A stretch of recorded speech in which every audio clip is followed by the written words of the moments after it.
artificiale sul ruolo, la importancia de la inteligencia artificial. Yo creo que la idea del profesor Litton de organizar estos ciclos de conferencias sobre el tema de la inteligencia artificial, de nuevas tecnologías, es una idea muy inteligente, porque creo que todos los juristas en todas las partes del mundo en este periodo stanno hablando de este problema, porque el futuro.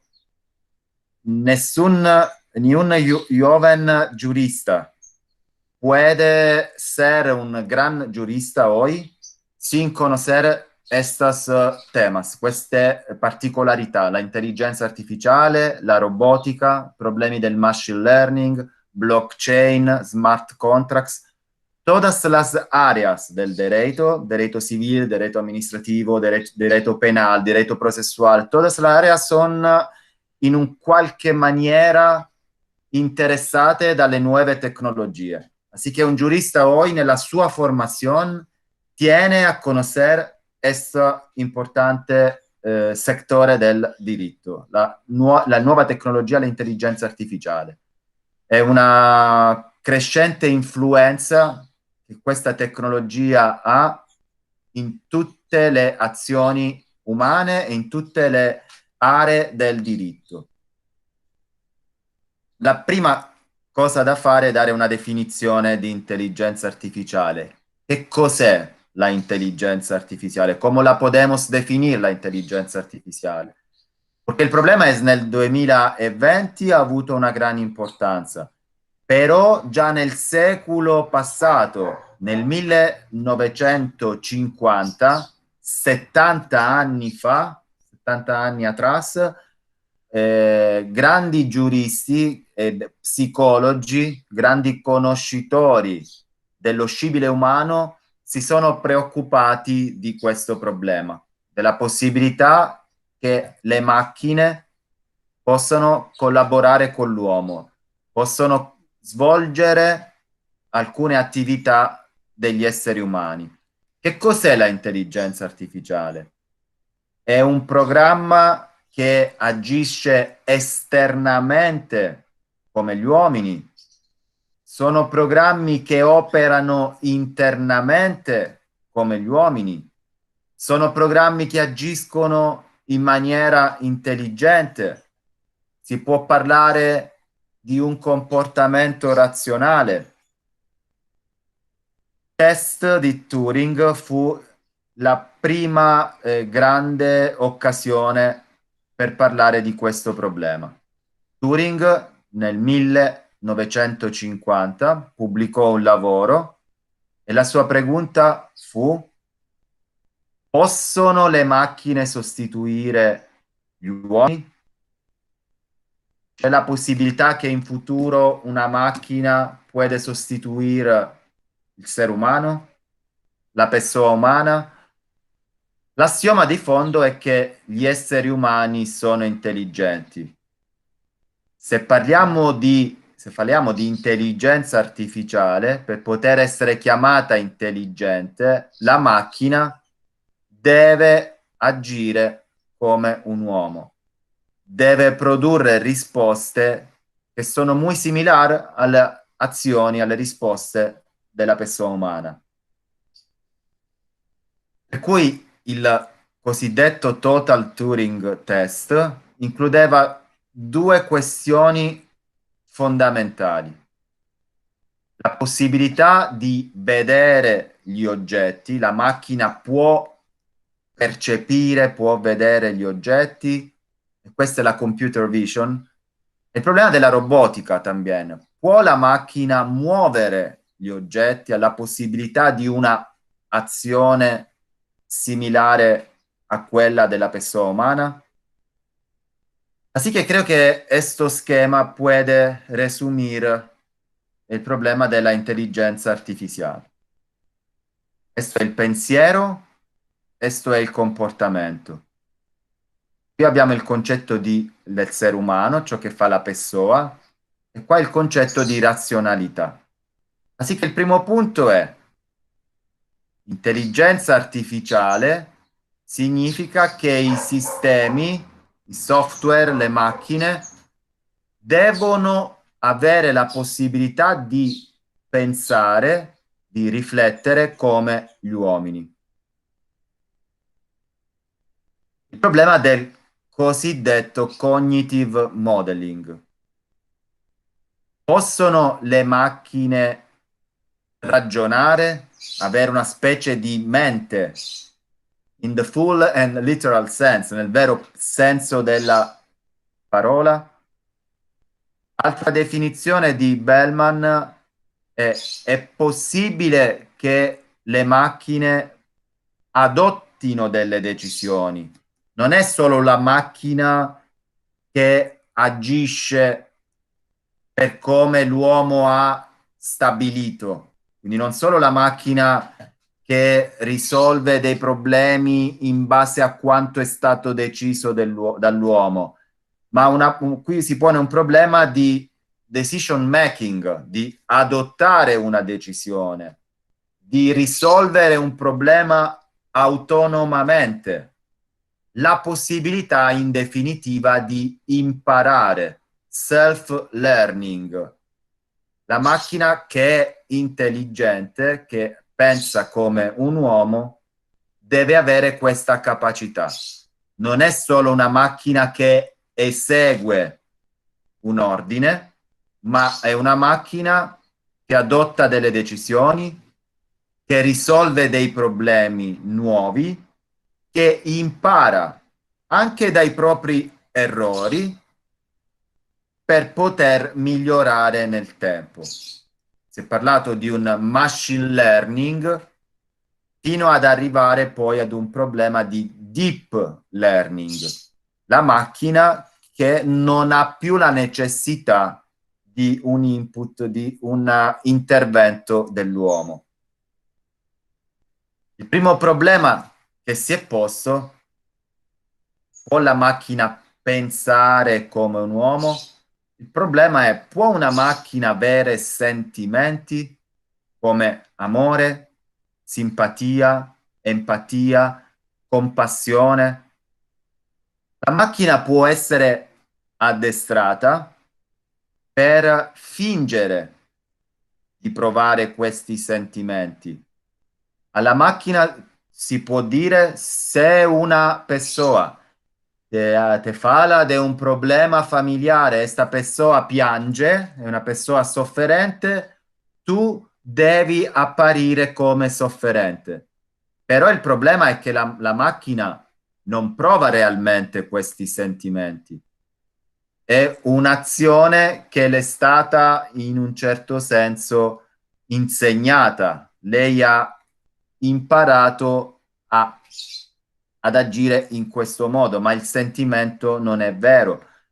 Probabilmente voi sapete che in Giappone esistono dei robot che sono pagati, tu paghi il dinero e questo robot ti può abbracciare.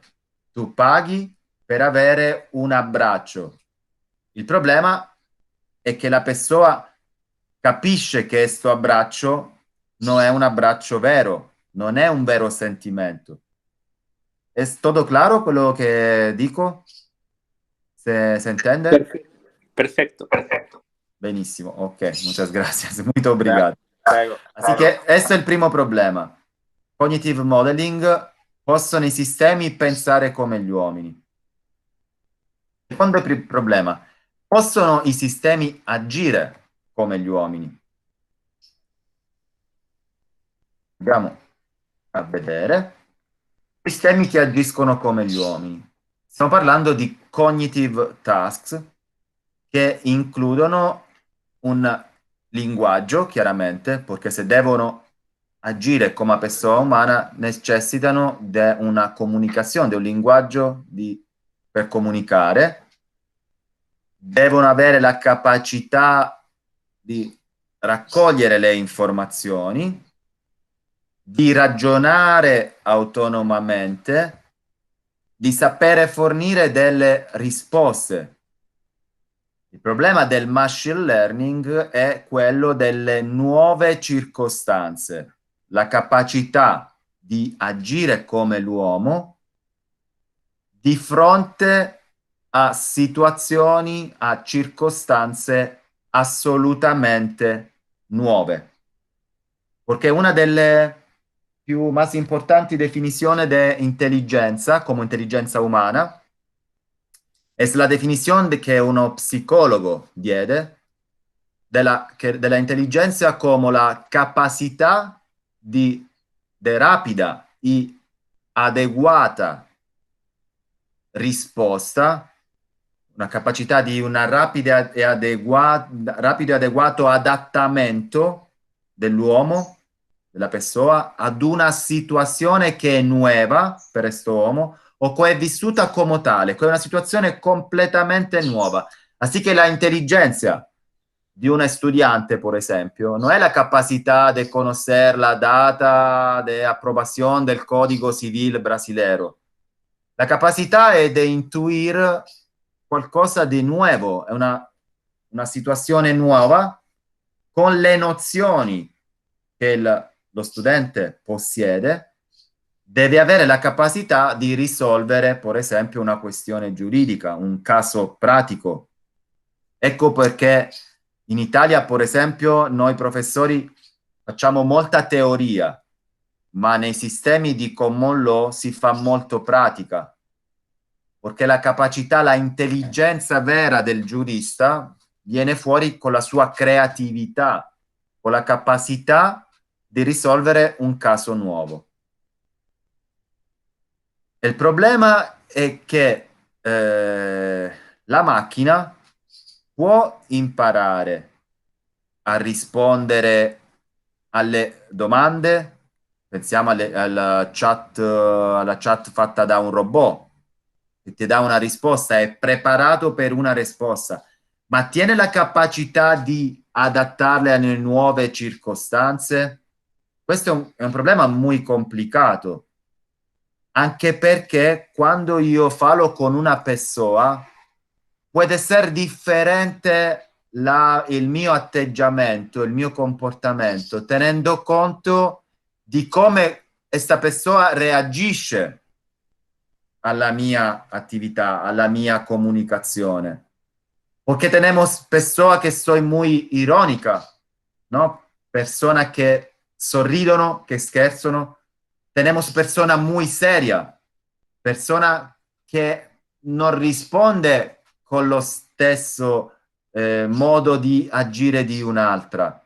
Tenemos una comunicazione non verbale, non so come si chiama in portoghese, la comunicazione non verbale, una comunicazione del corpo che la macchina può non essere in grado di comprendere, come l'essere umano. Alcune persone tengono uno intuito, una empatia che ha la possibilità di comprendere questo linguaggio, questa comunicazione non verbale, la comunicazione del corpo dell'altra persona.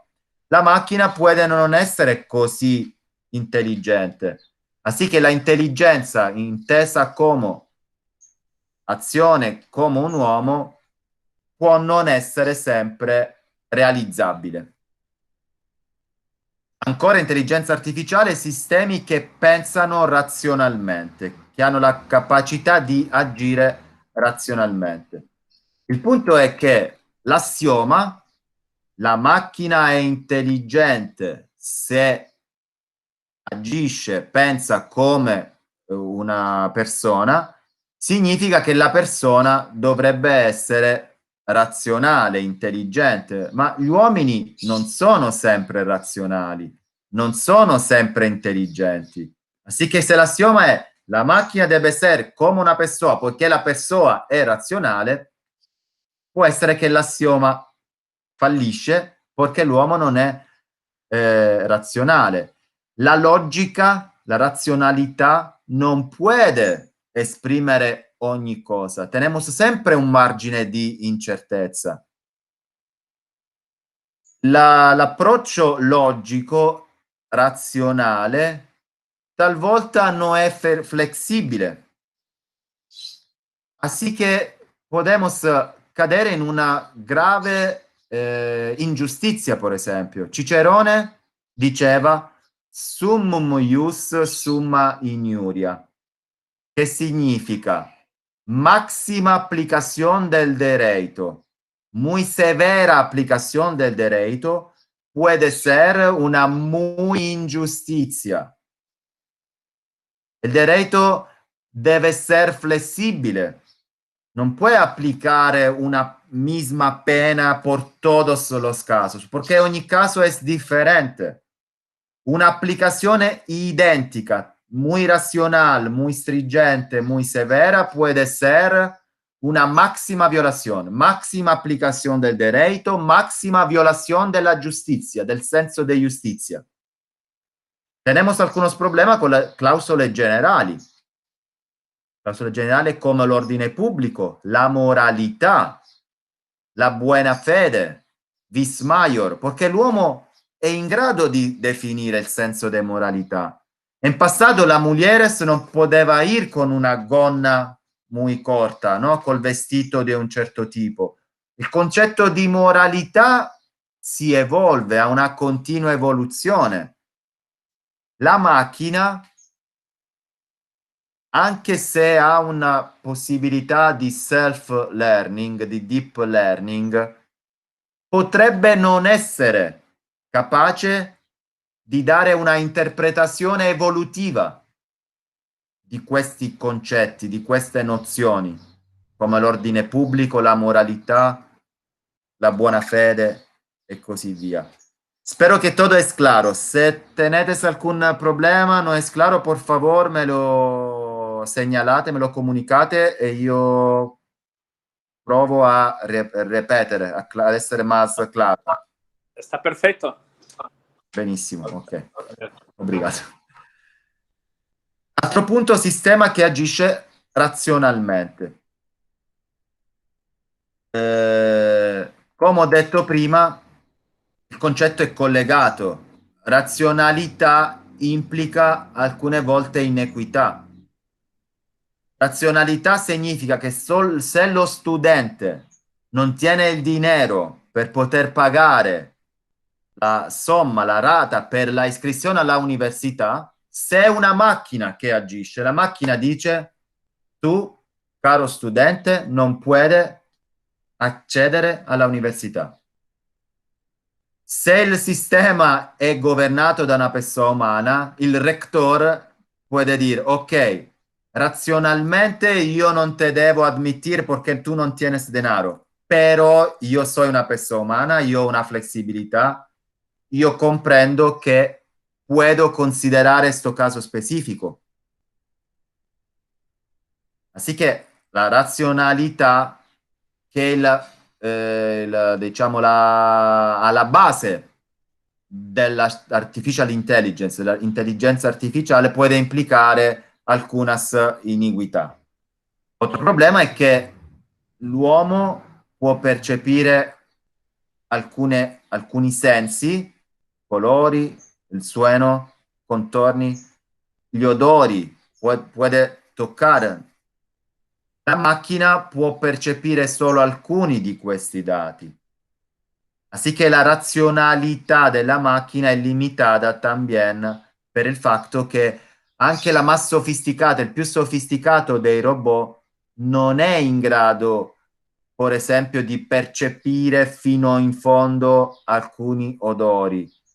Alcuni odori sono collegati, per esempio, alla mia infanzia, odori del passato, no? Il cibo cucinato da un'anziana donna di un villaggio, di un paese, che non può essere riproducito. Quello che crea, il senso che crea il ricordo di un fatto del passato, di un odore del passato, può non essere riproducido attraverso de una máquina. Así que sicuramente nos tenemos muchísimos vantaggio, moltissimi vantaggi per l'intelligenza artificiale. I computer sono molto sofisticati, tenemos interfacce migliorate, actualizzate, abbiamo una maggiore possibilità di custodire la informazione e di risolvere alcuni problemi, tenemos una riduzione negli errori umani, abbiamo una disponibilità todo el día della macchina. La macchina può lavorare todo el día anche nella noce, l'uomo no, la persona deve riposare. Può aiutare in lavori ripetitivi o alienativi, come diceva Max, lavori alienanti, per esempio mandare email, verificare alcuni documenti. La macchina non tiene paura, può assumere dei rischi invece della persona umana, disinnescare una bomba, può esplorare alcune parti degli oceani. Nel periodo del Covid-19, per esempio, i robot possono diventare come dei medici per somministrare alcune medicine, perché il robot non si può infectare. Sicuramente è molto importante la digital assistance, no? Il voice bot o il chatbot per la compagnia aerea o una compagnia telefonica. Tu puoi parlare alcune volte, tu non comprendi se è una macchina o se è una persona, perché sono molto sofisticate questi chatbot e sono capaci di dare alcune volte delle decisioni molto velocemente, perché sono capaci di analizzare molti fattori con una crescente capacità, grazie a questo deep learning. La macchina che impara è in grado di dare delle risposte immediate, molto velocemente e anche molto corrette, con una riduzione di errori. Abbiamo però molti svantaggi, tenemos muchos svantaggio. Ancora alcune macchine hanno dei costi di creazione e di attualizzazione molto elevati. Potremmo pensare al coche, no? Alla macchina sin guida, al veicolo senza una guida umana. Alcuni programmatori hanno poca esperienza, alcuni prodotti non hanno ancora raggiunto il mercato. Il rischio di rendere l'uomo pigro, in italiano si dice, l'uomo lazy, perché la macchina fa tutta l'attività, la macchina ti fa il calcolatore, la macchina ti può aiutare nelle attività domestiche, però il problema è se abbiamo un blocco, un completo blackout, cosa accade? Quando non tenemos WhatsApp per 2 horas, nos impazziamo, diventiamo locos. No, non puedo vivere sin WhatsApp por 2 horas. Así que podemos imaginar un blackout por un día intero, perché l'uomo è dipendente. No? C'è una dipendenza dalla macchina, c'è una vera e propria addiction alle nuove invenzioni. Tenemos il rischio di molta disoccupazione, perché il computer è molto efficiente, il computer lavora 24 ore, non si preoccupa dei lavori ripetitivi, il computer non va in maternità, la donna è imbarazzata, il computer non è imbarazzato, non può organizzare una manifestazione contro il datore di lavoro. Así che sicuramente in Cina, per esempio, la macchina è molto preferita alla persona. Altro svantaggio, non tiene emozioni, chiaramente. E tiene anche un lacking out of box thinking, quindi ha la possibilità, c'è il rischio che la macchina non possa fare tutto, anche se molto sofisticata, non sempre ha la capacità di prevedere l'imprevedibile. Este è un caso mio personale. Io ero all'aeroporto di Bruxelles. Esta era la puerta per ir all'aeroporto. A chi c'era il vuelo. Noi siamo arrivati con l'autobus. Esta puerta non si apriva in nessun modo. Non tenevamo la possibilità di ir. Aquí 2 metros tenevamo un'altra puerta, però era solo per salir. Así que yo he parlato con l'autista e ho explicato la situazione. Nos tenemos un vuelo in 1 ora. Il rischio è che nos perdiamo el volo, no podemos volar. Así que, por favor, se noi podemos ir da aquí, no? Voi conoscete l'italiano, los italianos. No problem, esta puerta es cerrada, nos scendemos e siamo aquí. Quando un autobus passa, noi scendiamo e siamo qui. E il conduttore ha accettato la mia proposta. Así che noi eravamo 50 persone, todo aquí, e siamo entrati. Se questo autobus era guidato automaticamente da una macchina, la macchina non ti dava la possibilità di ir da qui. Así che noi 50 persone perdavamo il volo. Non so se è chiaro, Lito, no, se vuole fare una traduzione. No, está perfecto. Questo fu un problema concreto che io ho capito aquí la intelligenza artificial può essere un gran problema alcune volte, perché noi necessitiamo una flessibilità che significa una microviolación del derecho in alcuni casi. Porque es claro, no es posible, no es jurídicamente admitible la possibilità di passare da aquí. Però il rischio è che 50 persone devono rimanere a Bruxelles una notte, pagare un albergo, un hotel, pagare un nuovo vuelo, así che, come on, let's go. E noi siamo andati da qui. Así che la macchina non può risolvere alcune situazioni imprevedibili. Realmente noi teniamo moltissime applicazioni dell'intelligenza artificiale, abbiamo autonomi rovers che possono ir a scoprire lo spazio, telescopio che può fare una attività muy sofisticata, puede analizar muchísimos datos, es muy importante la inteligencia artificial, por ejemplo, nella telemedicina, por una operazione a distanza. Io sono in Italia e puedo effettuare una operazione in Brasile. Noi abbiamo visto l'importanza dello smart working, l'importanza dell'intelligenza artificiale anche nelle operazioni di medicina. Può riconoscere alcuni scritti, alcune parole, il linguaggio stesso, la intelligenza artificiale permette di riconoscere un errore. Se io dico palabra invece di falavra, la macchina è in grado di comprendere il mio errore, di comprendere il significato della mia sentenza. Abbiamo la possibilità di veicoli autonomi.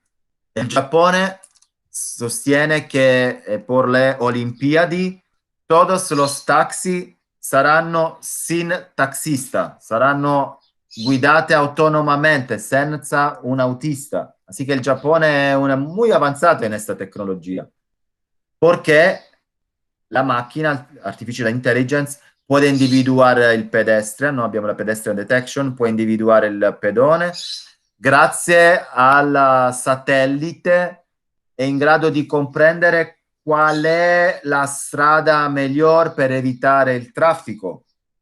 Sì che sicuramente una macchina che guida senza l'autista attraverso l'intelligenza artificiale è una macchina che può garantire una smart city, può garantire una situazione migliore del traffico. Nei giochi, però tenemos alcune questioni aperte. Il problema della responsabilità se una macchina commette un'offesa, commette per esempio un incidente, investe i pedoni. Tenemos il problema del plan crash accident. Voi avete saputo di quell'aereo? I piloti si sono accorti che l'aereo stava avendo una direzione sbagliata, ma non hanno potuto fare nulla per evitare il crash. Así che l'aereo invece di salire, invece di andare verso l'alto, è andato verso terra. 200 persone sono morte, i piloti non hanno potuto fare nulla per evitare il crash, perché tutto era automatico. Tenemos un problema di balancing, di bilanciamento tra diversi interessi. Quando teniamo due derechos fundamentales che sono incompatibili, quale deve prevalere? Quale deve prevalere? il giudice tiene una razionalità per comprenderlo, la macchina può essere che no. Pensiamo al problema del right to be forgotten, il diritto all'oblivio, il diritto alla cancellazione delle informazioni del passato. Non so se avete sentito della sentenza Google Spain, una sentenza di una persona che fu in prigione, che fu condannato, e dopo 20 anni chiedeva la cancellazione della informazione sopra internet, perché dice, questa è un'informazione del passato, io ora sono una persona nuova, io sono una persona onesta, e chiedo la cancellazione di questo link, di questa informazione del passato. Así che a chi bisogna bilanciare? Il diritto alla privacy, il diritto alla cancellazione delle informazioni del passato e il diritto della società a conoscere il passato di questa persona. Perché se il passato non è rilevante, per esempio una persona è musulmana e ora è cattolica, questo può essere no interessante per la società.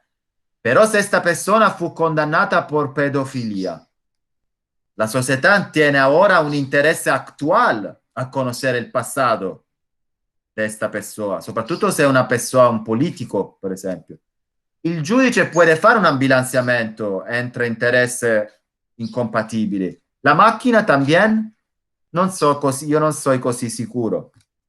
Il problema della moralità también. Per esempio, questo è un capolavoro di Gustave Courbet, L'origine du monde.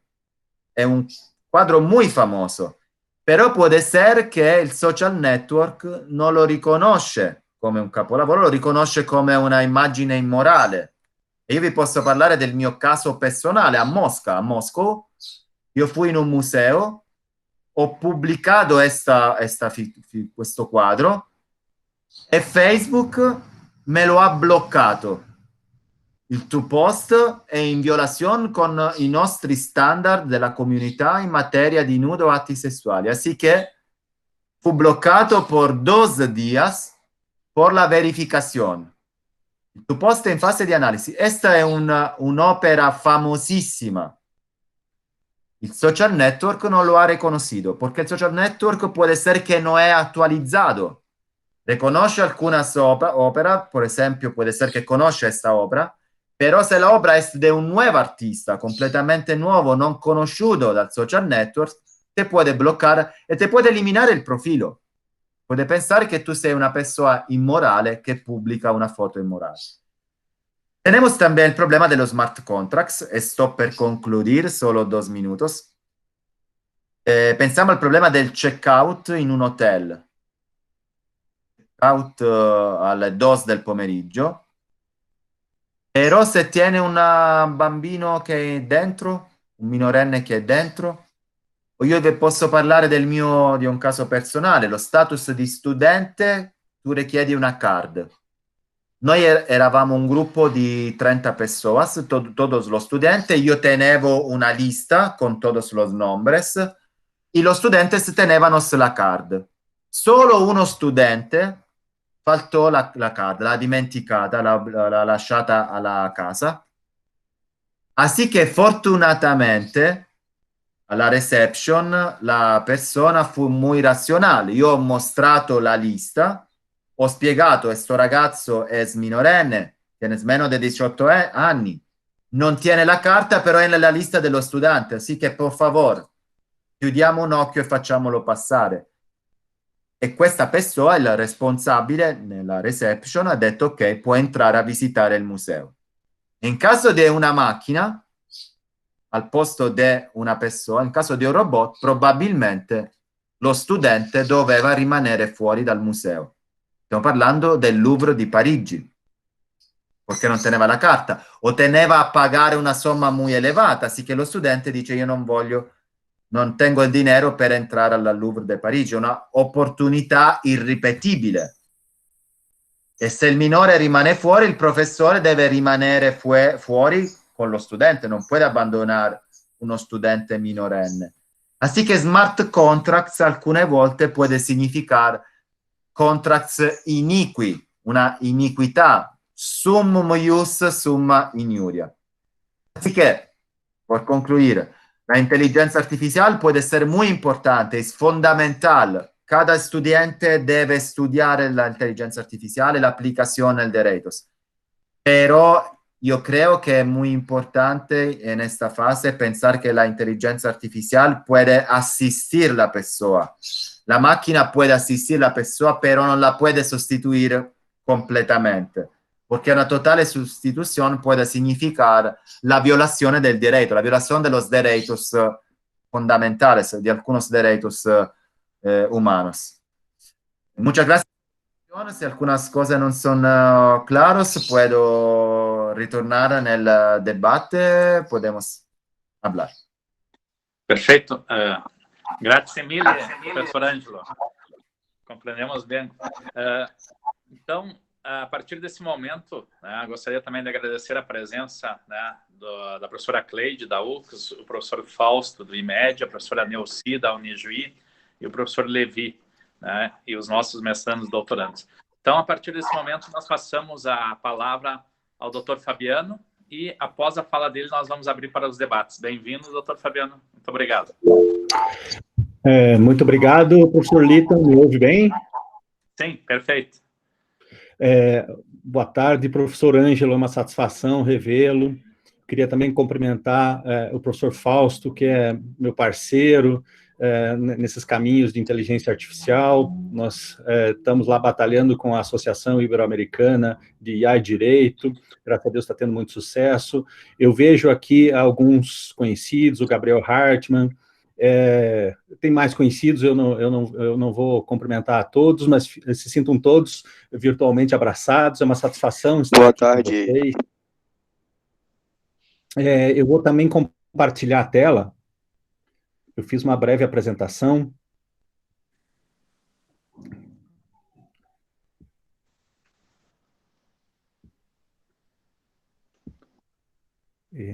Só um instantinho. Uma janela, vamos lá. Cuidado para não botar o porno aí. Ah, não, aqui tá. Aqui a gente usa inteligência artificial para fazer esse tipo de controle. Temos que bloquear ali, Vitória. Vocês estão vendo a tela? Ainda não, Fabiano. Tô vendo. Mais um minutinho.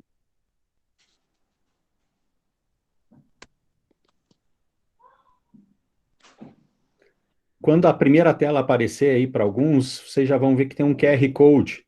No QR Code tem acesso a quem quiser essa apresentação, depois é só mandar um e-mail que a gente encaminha a apresentação para vocês. Tá? Já está disponível na tela de vocês? Sim, professor. Está sim. Ah, que bom, que bom. Bom, primeiro, é uma satisfação falar junto com o professor Ângelo e, especialmente, face ao conhecimento do professor Ângelo, ver que a gente tem, assim, uma convergência muito grande.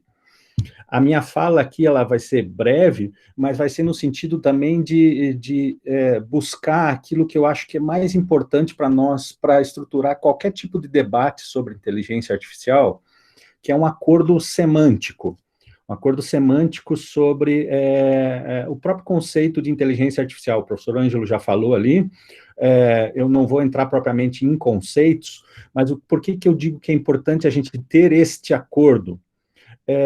Para, de alguma forma, já ter uma visão mais clara dos benefícios e dos riscos da inteligência artificial e também, de uma forma mais consistente, afastar muito da mítica em torno da IA, né?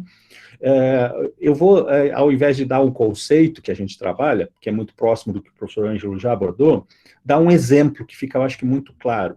O professor Ângelo falou ali numa das passagens sobre os chatbots que são muito ágeis em dar respostas, até respostas complexas dentro de um universo grande de possibilidades.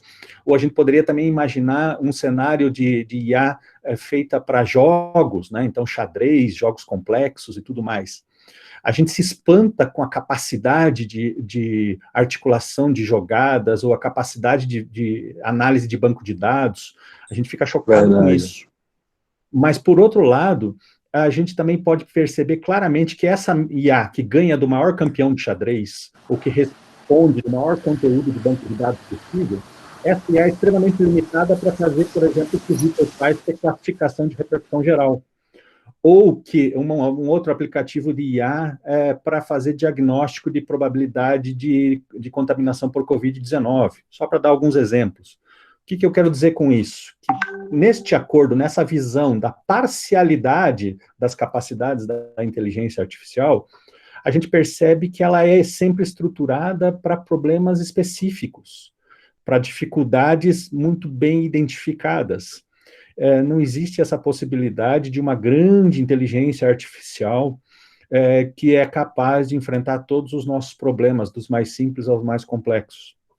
Então, nesse sentido, a gente já caminha dentro dessa visão que é compartilhada pela apresentação ali do professor Ângelo, que é uma visão equilibrada da IA e da IA para o nosso direito.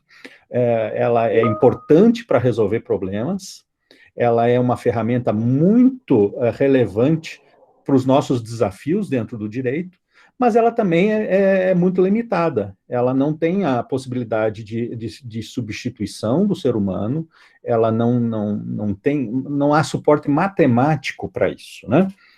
Então, a minha fala, a partir desse acordo semântico, de uma visão equilibrada da IA, com riscos e benefícios, é no sentido de destacar algumas qualidades, e também, junto com essas qualidades, aquilo que a gente deve hoje ter de mais cuidado com relação aos nossos estudos sobre IA e sua aplicação no direito. A primeira delas vai ser a ideia de eficácia associada à acurácia, o que nos dá um sentido não só de desempenho métrico no direito, mas também de incremento de direitos. Eu acho que alguém está com o microfone aberto. Dá uma verificadinha aí se todos estão com o microfone fechado, para não dar microfonia, por favor. Um outro Pode objetivo, dar uma monitorada aí. Um outro objetivo também da minha fala no sentido de que, concretamente, nós devemos ter preocupações com princípios éticos no uso e no desenvolvimento de soluções de IA para o direito. A gente está num ano de discussões profundas nesse sentido. De alguma forma, o cenário internacional nos coloca para alguns referenciais mais abstratos nesse sentido, e a gente precisa efetivamente ter uma dedicação maior a esse tema, né? Esse tema não pode se perder, esse tema tem valor em todos os sentidos, né? E isso é importante. Também vai ser a minha fala muito breve, no sentido de posicionar as nossas pesquisas em IA no direito sob o ponto de vista nacional e internacional. Eu vou falar para vocês brevemente sobre o vídeo. Nossa. Eu juro que eu não tenho pássaro aqui. Então, nós estamos tendo um problema em algumas lives, né, Fabiano, que o pessoal entra para bagunçar. Peço desculpas aí, nós estamos tentando bloquear. Se vocês estão me ouvindo bem, a gente segue. Com relação aos impactos nacionais das nossas pesquisas, então, por exemplo, a gente tem o Vitor, que talvez tenha sido assim, o pioneiro nesse sentido, mas a gente já tem o Mandamos, eu vou falar brevemente para vocês da Júlia, que é a iniciativa mais nova do nosso grupo de pesquisa, e também no sentido da inteligência artificial ter uma posição de inovação dentro dos desafios e dos campos de atuação dos juristas, né? Eu acredito que isso é muito importante da gente refletir dentro dos programas de pós-graduação, né? Então, veja, sob o ponto de vista conceitual, a gente tem alguns fatores que são muito importantes desse mapeamento. O primeiro deles é ter mais claro possível qual que é o real alcance da IA. E o real alcance da IA, a gente tem muito claramente que hoje que é o suporte a atividades humanas complexas e a substituição de atividades repetitivas e enfadonhas, né? Então, já não há mais aquele receio tão grande de substituição das carreiras jurídicas, mas de um conceito de melhor desempenho das atividades as mais complexas. A IA, ela consegue já tem estrutura teórica e arquitetura para encarar essas atividades mais complexas, como são as atividades das profissões jurídicas, né? Então, a gente percebe hoje, diferentemente lá de 18, e até mesmo do ano passado, 19, um cenário um pouco mais tranquilo, que as pessoas já conseguem ver as potencialidades da IA como uma ferramenta de suporte, né? E a gente tem isso que eu queria destacar também, aproveitando já muito da fala também do professor Ângelo, um quadro, um cenário muito favorável dentro do campo jurídico para o desenvolvimento da IA, especialmente da machine learning, que é uma sub-área da inteligência artificial, em razão da grande quantidade de dados que a gente tem. Então, se a gente já tem aquele conceito de que a IA, ela reproduz uma atividade cognitiva humana, a gente consegue refinar essa reprodução até mesmo em elementos com um pouco mais de sensibilidade, porque a gente já tem um conjunto de dados para fazer o treinamento da máquina de modo a perceber isso. O professor estava falando muito da aplicação do direito, especialmente de uma forma da aplicação mais subsuntiva do direito, né? E das limitações que eventualmente a IA tem com relação a um raciocínio que vá além dessa subsunção de um direito mais frio e tudo mais, né? E essa grande quantidade de dados que nós temos hoje, né, a gente fala hoje em mais de 80 milhões de processos ativos, em um estoque, um acervo de processos já julgados ainda maior, então a gente tem aí um universo de dados que precisam ser trabalhados, que podem ajudar fortemente, junto com um conceito, por exemplo, de long life machine learning, que trabalha com cenários ainda não previamente existentes, a gente consegue dar uma solução muito, muito mais próxima em termos de requisitos nossos de sensibilidade, daquilo que a gente fala de calor humano, do toque humano. E eu também ressalto uma fala que foi muito apropriada do professor Ângelo, que disse que o homem nem sempre é racional. Então, aí também está um benefício, um potencial uso da IA como uma forma de equilibrar esses momentos de irracionalidade que todos nós temos, que todos nós sofremos. A IA ela pode ser também, nesse cenário, um fator de self-optimization, né? Então, é um fator de apoio para um melhor julgamento humano nesses momentos de irracionalidade, né? Então, como que a gente pode estruturar a IA para buscar uma eficiência associada a uma acurácia, né? Eu vou dar um exemplo aqui, alguns de vocês já ouviram esse exemplo, do Vitor.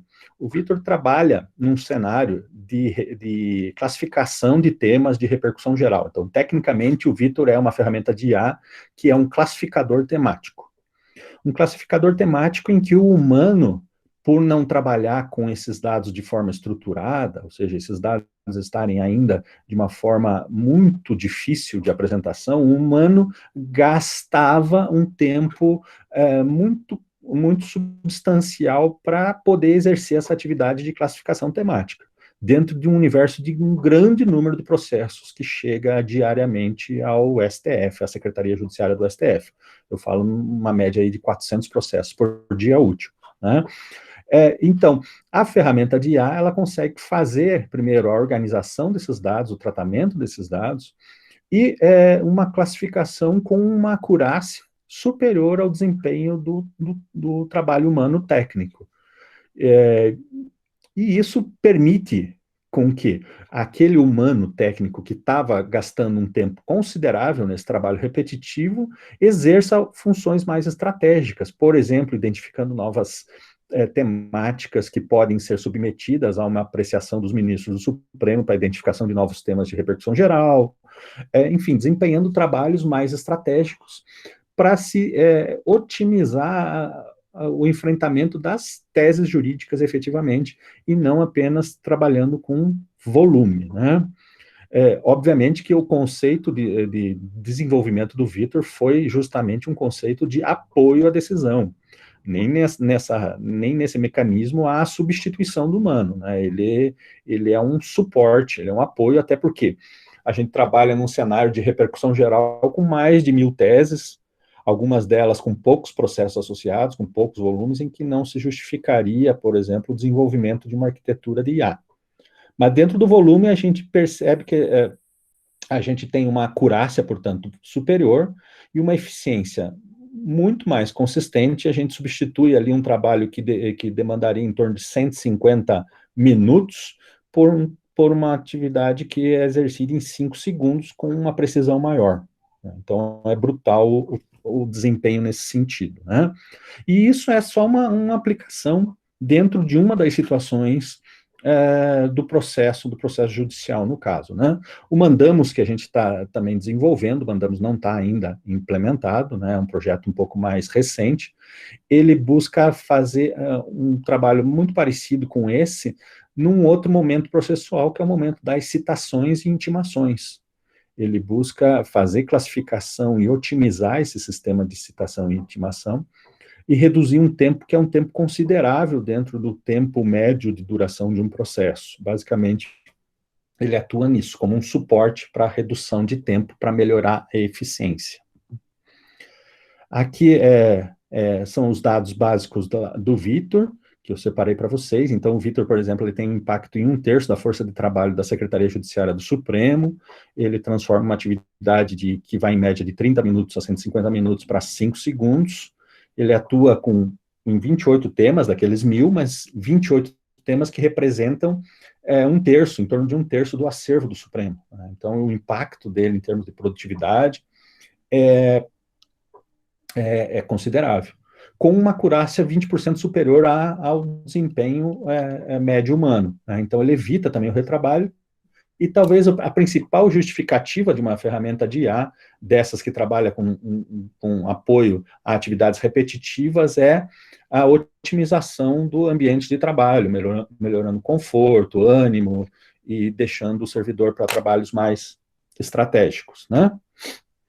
Agora, talvez, a maior preocupação de qualquer tipo de desenvolvimento tecnológico dentro do direito, né? Que é Boa tarde. Ética. Quando a gente fala em ética, a gente busca, de alguma forma... Bom dia, professor. Riscos... Estão me chamando? Riscos associados... Boa tarde, professor. Vamos ajustar ali. Quais são esses riscos? Eu coloquei aqui alguns que a gente entende como os principais: riscos de redução de direitos fundamentais, atingimento do devido processo legal, quebra da paridade de armas, violação da privacidade, redução do combate à discriminação, a fragilização democrática. A gente vê isso muito nessa discussão sobre fake news, e a participação da IA ela pode ser decisiva nisso, nas deep fake news, né? E enfraquecimento da cidadania, na medida em que a IA ela pode também ser usada para fins maléficos, né? Então, a gente tem que ter muito claro esses riscos e como que a gente estrutura um sistema de minimização de riscos. Percebam que a gente trabalha dentro de uma lógica do direito, em que a atividade humana, ela também pode causar danos, ela também pode ter erros. Então, a eliminação por completo dos erros e dos riscos, ela é meramente ideal, né?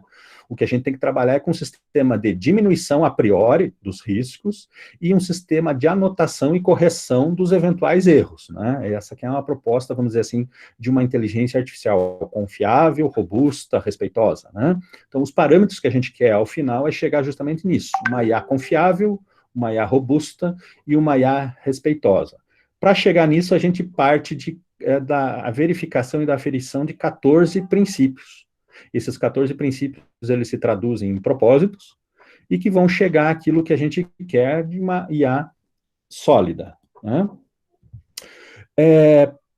Por fim,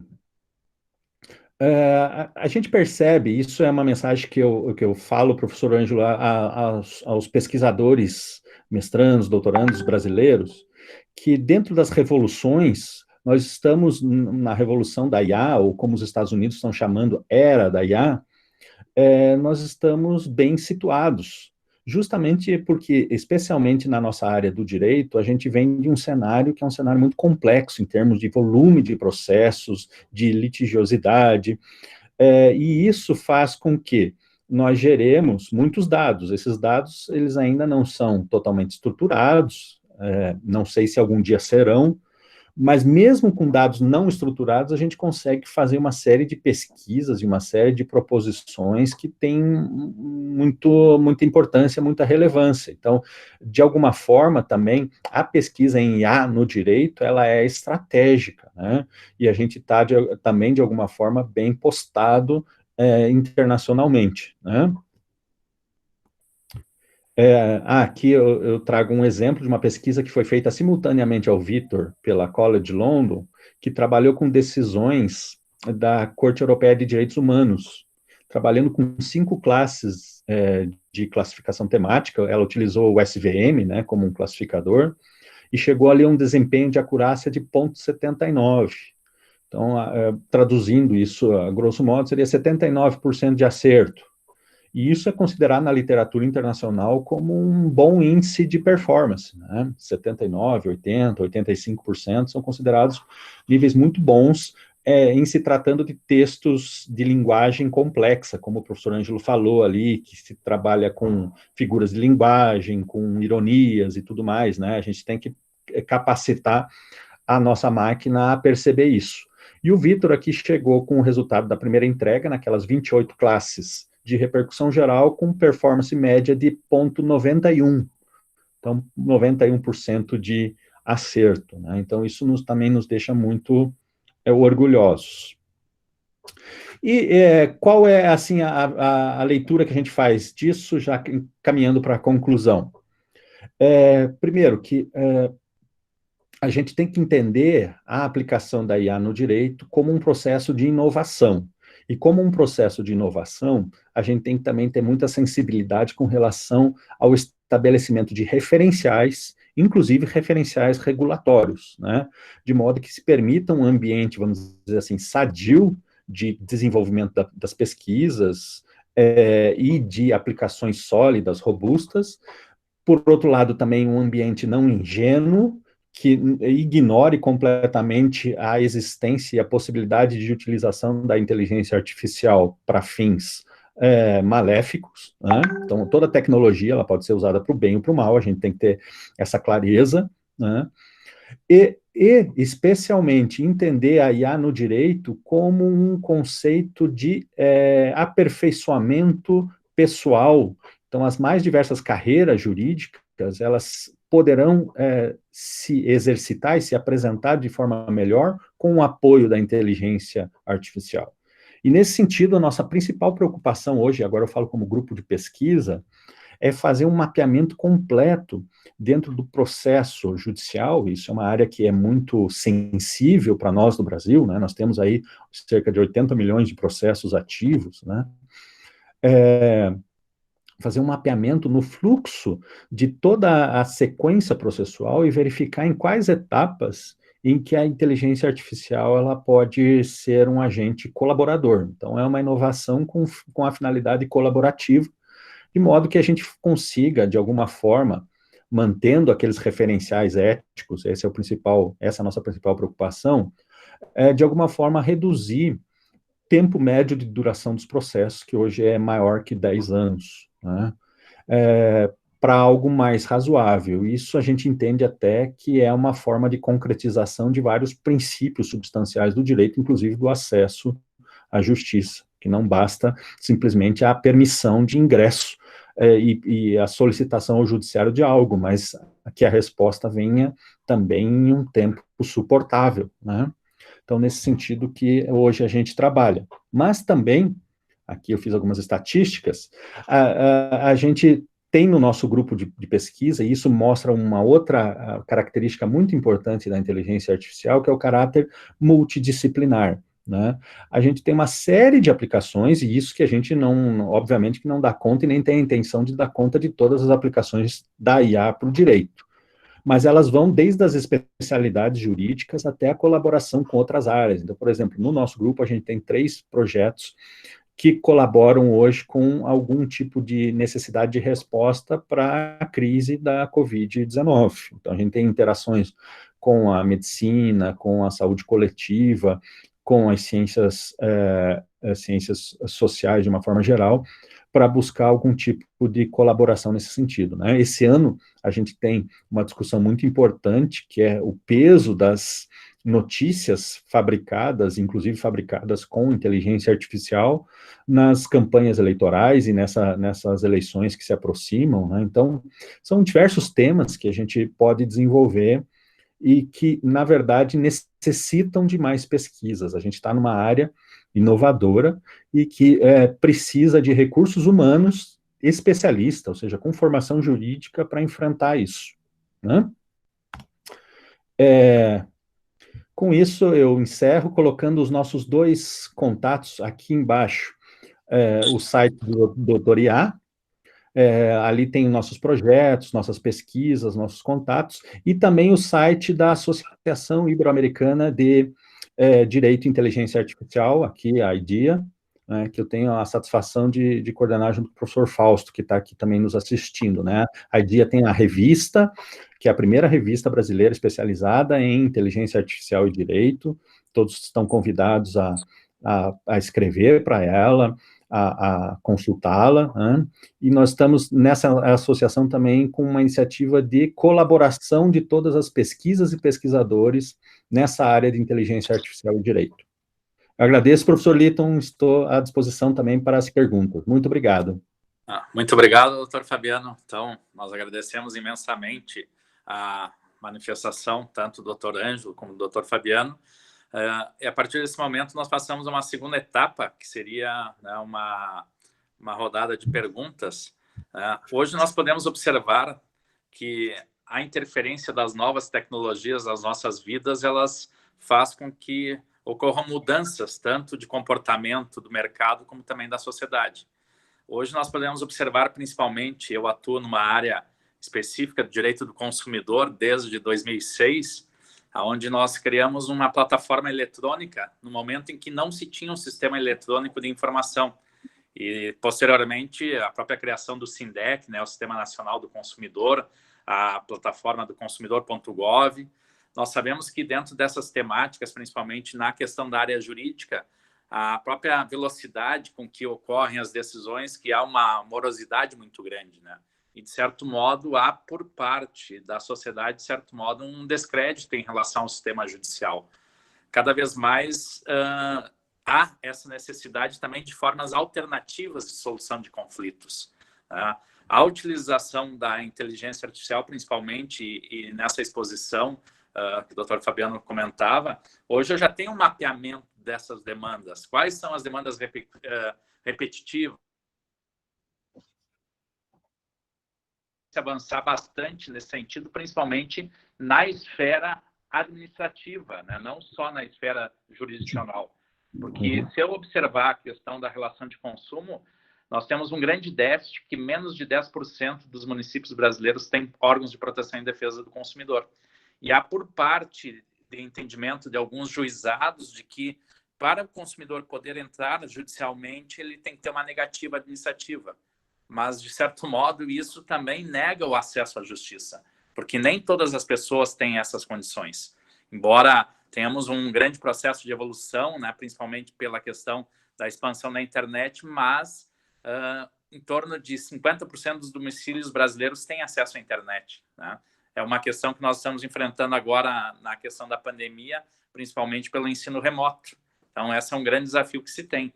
E uma das coisas que o Marques Vidal falava no seu livro, né, da questão relacionada à era da humanidade, né, a quinta revolução industrial, é que a tecnologia ela vem para substituir determinadas formas de emprego, mas em contrapartida, principalmente na questão industrial, onde o robô vai fazer aquele trabalho repetitivo e não uma substituição efetiva, ou seja, a cada momento tecnológico nós podemos observar que também houve a evolução tanto em relação ao trabalho, né, essas mudanças substanciais, como a questão que estamos enfrentando agora de remotamente, né, poder conversar, dialogar e com isso trazer novas possibilidades. Então houve uma transformação muito grande nesse período.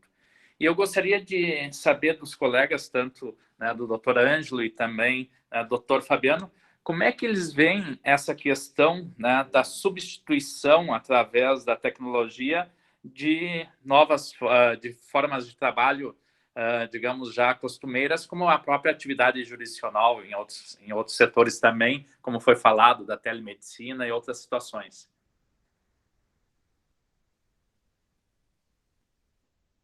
Fica à vontade, quem quiser. Bom, enquanto o Ângelo pensa lá, eu tenho uma fala para essa tua pergunta, muito boa tua pergunta, Lito. Porque as profissões jurídicas, elas estão em xeque, né? Assim, se questionam como é que vai ser o campo do advogado, do magistrado, das demais profissões jurídicas, né? Realmente está havendo uma transformação, e eu acho que a transformação ela vai se acentuar fortemente, né? Todas as profissões jurídicas, elas vão sair de alguma forma diferentes com o impacto especialmente da IA, eu não tenho dúvidas com isso. Mas eu percebo também que está se ampliando muito fortemente novos mercados, vamos dizer assim, chamar assim, né? Novos mercados de trabalho para as carreiras jurídicas. Então, por exemplo, te dou um exemplo. A gente foi fazer um convênio para fazer uma pesquisa com um banco, e a gente foi até a sede do banco. Aí tá conhecendo a sede e tal, eu nunca tinha entrado assim na parte administrativa de um banco e tal, né? Eu vi que tinha um andar inteiro, um andar de uma laje assim considerável, com cabines, e eram cabines preenchidas por juristas, por bacharéis e advogados, né, formados em direito, que estavam com um trabalho de análise de dados minerados por inteligência artificial do banco. Então, assim, muitos analistas, especialistas, nesse caso do direito, foram contratados em razão de novos dados obtidos pela aplicação da tecnologia, né? Então, se por um lado a gente percebe que futuramente vai estar em crise, por exemplo, aquele advogado que é responsável por demandas de volume, que faz uma coisa muito repetitiva, porque isso efetivamente um aplicativo de IA vai substituir. Por outro lado, abre-se também um novo mercado de trabalho para alguém que tem o conhecimento especialista, então tem o conhecimento no direito, no caso, mas que vai trabalhar mais próximo com esses novos produtos vindos da inteligência artificial. E percebam, essa pessoa ela não precisa ter um conhecimento de ciência da computação, ela não precisa ter uma formação diferente do que ela já tem. Na verdade, o que é o requisito dela é a formação em direito. Obviamente que com o contato, com o dia a dia da plataforma, a pessoa vai se ambientando nisso, vai se transformando, né? Mas o conhecimento em si é um conhecimento jurídico. Então, são flutuações que eu acho que serão mais fortes agora, porque o impacto é brutal da IA, né? Mas são flutuações que acontecem, tanto para restringir de um lado, quanto para aumentar e criar de outro, né? Perfeito. Essa é uma grande preocupação, né, que ocorre, mas significa dizer que diante do novo, do desconhecido, sempre há algo novo, que possibilita também outras condições de possibilidade. E geralmente as pessoas têm um certo temor, né, porque é desconhecido. Então, as tecnologias, elas têm, como foi falado, né, dois lados de sua utilização. E isso é importante, principalmente, ter a cautela, né? Principalmente porque em determinados ramos, e principalmente na questão que nós enfrentamos aí da prestação de serviços, até para podermos estar conectados a uma série de manipulações, né? Ou seja, uma programação para manipulação, tu não tem uma certeza efetiva e há uma grande deficiência perante a sociedade pela falta de conhecimento nesse sentido. Então, a própria questão da humanização desses cuidados é importante, como o professor Ângelo falava. Efetivamente, a tomada de decisão, aí a racionalidade nem sempre, né, no caso, a máquina ela está preparada para essas questões, ela tem uma pré-programação e ela não vai fugir daquilo que ela foi previamente programada, né? Então, isso é uma necessidade de se repensar essas questões. Tem mais uma pergunta aqui, eu acho que deve ter caído a conexão do professor Ângelo, né? Que os colegas estavam perguntando aqui, deixa eu só buscar aqui, é uma pergunta do Luiz Ângelo, né? É possível garantir o relativismo cultural, inclusão e diversidade em sistemas de inteligência artificial? Por Fabiano. Doutor Ângelo. O Ângelo voltou? Voltou. Sim. Este es un problema muy complicado. Muchísimos eruditos en Alemania se están concentrando sobre este problema hablando de una responsabilità che è stata chiamata come per la responsabilità della privacy, una responsabilità by design e una responsabilità by default. By design significa che è nella fase della programmazione che è importante evitare che il software può essere costruito da persone che, per esempio, hanno un'attenzione per il populismo o per il maschilismo o perché sono molto flessibili col concetto del discorso di odio. Perché è chiaro che se nella programmazione tenemos solo hombres o tenemos solo blancos o tenemos solo persone che hanno una determinata idea politica, una determinata visione della società, la macchina, anche quando opera secondo il cosiddetto deep learning, ha una sua impostazione by design, comunque non la rende libera di adottare delle decisioni. Así que el relativismo puede ser limitado. Esta pregunta di Angelo è una pregunta muy intelligente, una pregunta muy difficile individuare una risposta, però por supuesto la necessità di una responsabilità by design e by default. En automatico la macchina deve essere costruita per riconoscere e per evitare problemi che possono essere di discriminazione come questo. Però il problema è legato también, credo, al problema della disoccupazione, no? Il problema di perdita di posti di lavoro. Perché oggi il nuovo competitor per los estudiantes, per chi svolge un'attività, non è una persona muy intelligente, è una macchina. Así che una infermiera vede come competitor un robot che può entrare e somministrare le medicine senza poter essere infettata. E il robot non necessita di riposare la notte. Así che cambia completamente, come ha scritto un'altra ragazza, il concetto di adaptazione, no? di adattamento. E ora i nostri studenti sono portati a studiare per essere i migliori nella classe o i migliori rispetto agli studenti, non so, dell'Inghilterra, dell'Alemagna. In futuro gli studenti avranno come avversari, come competitors dei robot. Así che è una sfida, no? un desafio impossibile, mostruoso. Il rischio è che l'uomo diventa uno schiavo della macchina, non la macchina al servizio dell'uomo, l'uomo al servizio della macchina, l'uomo che usa come parametro una macchina. E questo è terribile, io credo. Nesse sentido, Lito, não sei se a gente tem um tempinho mais, porque essa pergunta é muito bacana. A gente tem que perceber o seguinte, que a construção de uma solução de IA, ela é complexa. As primeiras fases estão a gente chama de curadoria de dataset. Então, nessa curadoria, a representação substancial, que é lá o primeiro princípio que eu falei muito rapidamente na minha fala, a representação substancial ela é importante nesse momento de confecção do dataset. O exemplo mais famoso de erro de IA é do Compass, e o Compass ele tem um problema de dataset, então, assim, o conjunto de decisões que deu referência para a IA tinha o viés preconceituoso, e por isso que a máquina depois produziu resultados preconceituosos. Então, nessa etapa, é importante essa representação substancial. Então, por exemplo, a participação de grupos vulneráveis, a participação de grupos minoritários dentro da equipe de desenvolvimento é um fator concreto que vai ajudar a minimizar esses problemas. A própria construção da arquitetura, que não é simplesmente um processo de engenharia de software ou de ciência da computação, mas tem a participação também da especialidade de conhecimento. Então, portanto, nessa arquitetura também tem a participação substancial daqueles que têm preocupações com distorções.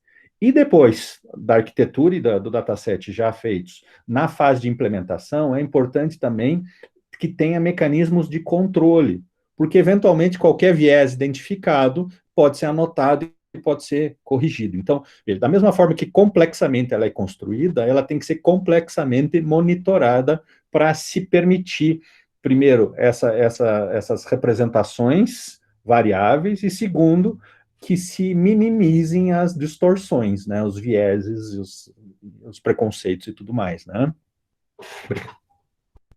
Perfeito. Uma preocupação aqui também, tem uma manifestação, né, do Gabriel Henrique Hartmann. Ele fala que vocês acreditam em uma inteligência artificial próxima de um pensar hermenêutico, de um pensar heideggeriano, e também, só para complementar, né, é possível uma disciplina curricular nos cursos de Direito de Inteligência Artificial?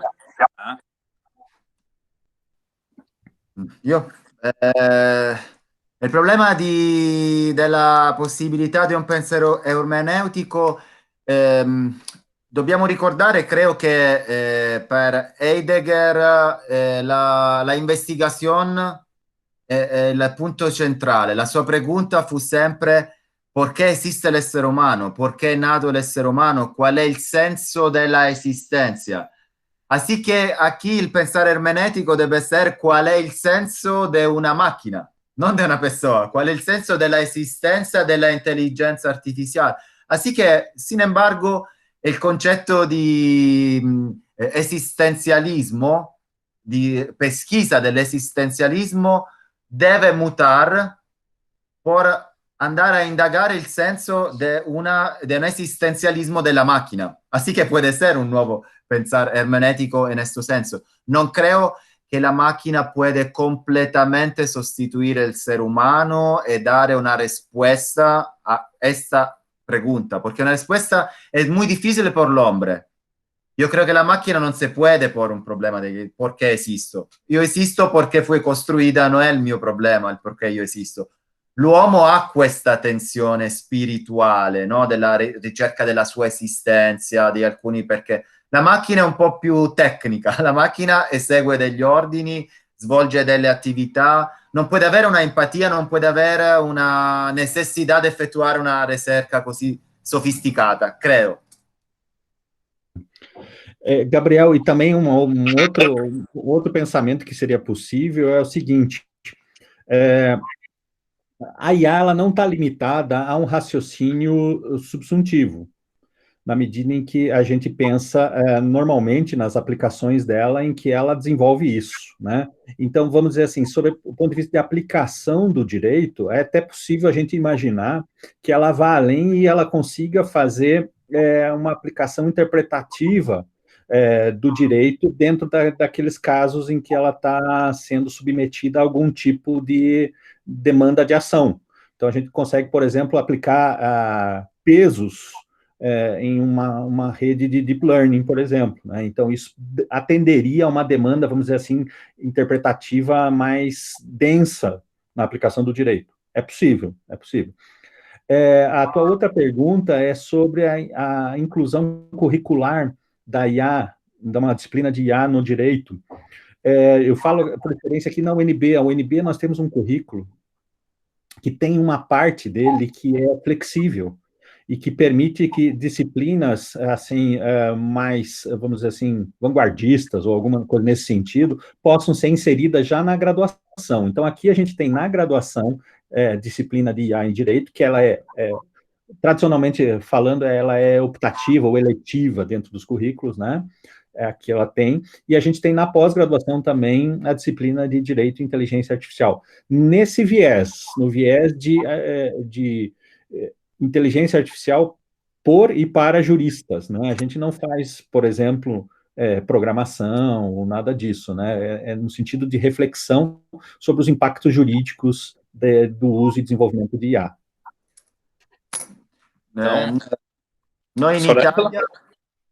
Noi in Italia tenemos un curso, una disciplina curricular que es el derecho de la informática, de las nuevas tecnologías. Y creo que en este curso se habla de inteligencia artificial, pero creo que en este momento, con l'obbligo di revisionar el currículo en Italia, probabilmente la inteligencia artificial avrà maggiore spazio. E io voglio ricordare che la mia università, il mio centro di investigazione, perché sono direttore di un centro di investigazione sopra los derechos humanos, sta dando molta importanza alla intelligenza artificiale. Abbiamo organizzato col professor Fausto Morais, Liton fu una palestrante también nella mesa redonda, e sto corso sopra la intelligenza artificiale. E ora abbiamo lanciato la idea de un programa de postdoctorato sobre las nuevas tecnologías el derecho. Así que quien vuole frecuentare questo programma de un año, los doctores devono affrontare questo tema, il tema della nuove tecnologie e intelligenza artificiale nei vari rami, nelle varie aree del diritto. Que bom. Então, aqui também na universidade nós estamos em reforma curricular e eu acho que essa temática, principalmente das novas tecnologias, a inteligência artificial, ela se faz necessária. E essa também é uma preocupação, acho, né, Fabiano, do próprio CONPED, né, que é o nosso Conselho de Pesquisa e Pós-Graduação em Direito, que é uma organização ao qual congrega todos os programas de pós-graduação no Brasil. Há discussões em várias áreas do direito e cada vez mais tem se tomado espaço para isso. Então, aqui também já vai um convite, né, professor Ângelo, do CONPED, para utilizar toda a rede também, né, nesse sentido de produção, para nós encaminharmos a revista do CONPED também, né, essa produção sobre a inteligência artificial. Então, para nós é uma grande satisfação poder tê-los essa tarde, ocupar um pouco do tempo de vocês, embora estamos remotamente, e a própria questão da tecnologia que possibilitou isso, né, onde antes teríamos que estar presencialmente. Então, tem os lados negativos, mas positivos desse período, que estamos reaprendendo, né, tanto a dialogar e também a fazer os eventos. Então, para nós é uma grande satisfação recebê-los no Diálogos Virtuais, que é um programa estabelecido pelo Programa de Mestrado em Direito da Universidade de Passo Fundo, o Programa de Mestrado e Doutorado em Ciência Jurídica da Univale e o nosso mestrado profissional lá em Imigração Transnacional. Então, as portas aqui sempre estarão abertas aos amigos, né? E esperamos, num futuro próximo, nos encontrar, né, presencialmente. Então, nós gostaríamos também de agradecer a toda a equipe, né, da Faculdade de Direito, da UPF, aqui do mestrado, onde a própria questão dos nossos mestrandos e também bolsistas, nesse caso especial a Vitória, o Luiz Ângelo e a Ariane, né, que estão nos dando um suporte, e a nossa secretaria Fernanda, e também agradecer todos os alunos, mestrandos, doutorandos, não só da UPF, da Univale, de outras instituições que estiveram conosco essa tarde. Então, eu deixo aqui uma palavra final e passo a palavra ao doutor Ângelo e depois ao doutor Fabiano para despedida. Muito obrigado. Poche parole per ringraziare nuovamente il professor Liton. Lo ringrazio per questa opportunità, per questo confronto, pero también por la vicinanza, por la participación a toda la actividad del mio centro de investigación, por el futuro, por le attività future di collaborazione, porque lui será profesor e orientador de algunos doctores en este programa de postdoctorato, así que contribuirá a la formación de doctores de toda la América Latina, porque tenemos al momento, creo, quasi 20 domande de participación como de los doctores, no solo del Brasil, pero también de la Colombia, Perú, México, Macedonia, anche dell'Europa, Portogallo. Así que esta participación es muy, muy importante. Y yo vi aspetto in Italia. La mia università es aperta. Soy muy feliz de tener muchísimos visiting professors, pero también visiting estudiantes, studenti de la maestría. Puede ir a Italia por una actividad conjunta, por la participación en algún seminario. Muchas gracias. Muito obrigado. Grazie. Beleza. Muito obrigado, professor Liton, pelo convite. Eu adorei ficar à tarde aqui com vocês. Ouvir o professor Ângelo, foi uma satisfação. Muito obrigado, professor Ângelo, pela sua palestra, foi muito boa. É muito importante a gente fomentar essa rede de pesquisadores. A gente fica muito satisfeito que isso está crescendo cada vez mais gente se interessando, mais gente pesquisando. É uma alegria mesmo, contem sempre comigo, eu estou às ordens. Aqui na UNB também, no nosso grupo de pesquisa, o doutor Iá está aberto a vocês. Vamos seguir aí em frente estudando Iá no direito, né? Um abração a todos. Obrigado. Então, agradecemos a todos, né, a presença de todos, e na próxima semana voltaremos aí com os diálogos virtuais. Então, agradecemos nessa tarde, né, ao doutor Ângelo, ao doutor Fabiano, e a todos que estiveram presentes conosco. Uma boa tarde a todos, uma boa semana e um final de semana. Muito obrigado. Tchau, professor.